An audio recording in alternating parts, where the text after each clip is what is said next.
సిస్టంలో IP address మార్చడం ఎలా అంటే మెన్యూ కామ్ సెలెక్ట్ చేసుకున్నాక ఇంటర్నెట్లో ఐపీ అడ్రస్. ఇప్పుడు మన సిరీస్ ఉంది కదా,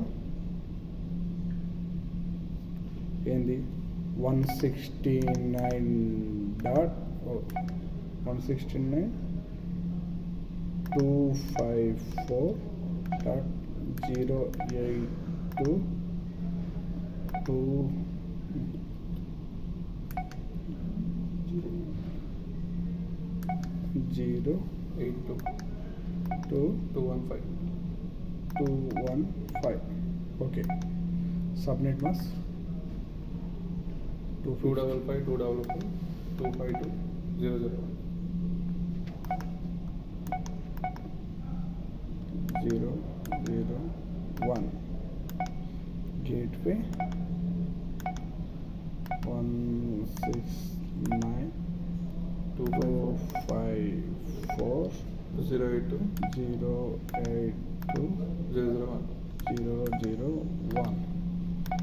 ఇది ఐపీ అడ్రస్ యాడ్ చేసినాం.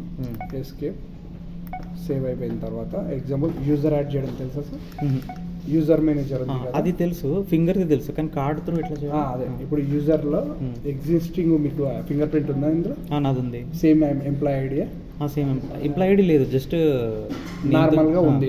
మీకు ఎంప్లాయ్ ఐడి ఏముంది? ఎగ్జాంపుల్ 135 ఎగ్జాంపుల్ మీకు ఎంప్లాయ్ ఐడి అనుకుందాం సార్. ఇప్పుడు అదే ఎంప్లాయ్ ఐడిగా వాడదాం అనుకుంటే ఓకే కొట్టేసి మొత్తం ఎన్ని నెంబర్లు?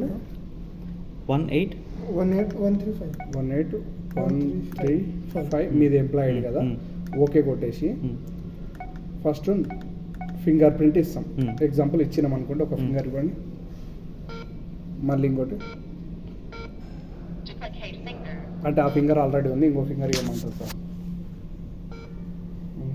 ఇంకోటి తీసేసి లేదు, ఇది ఫస్ట్ కాన్స్ ఇదే కానీ మళ్ళీ అదే ఫింగర్ 3 సార్లు మళ్ళీ అయిపోయింది కదా. ఒక నిమిషం సార్, ఫింగర్ ప్రింట్ సేవ్ అయిపోయింది. ఇప్పుడు కార్డు కిందికి వచ్చేస్తే కార్డు ఉంటుంది, ఓకే కొట్టేసి కార్డు ఉందా, జస్ట్ షో చేసి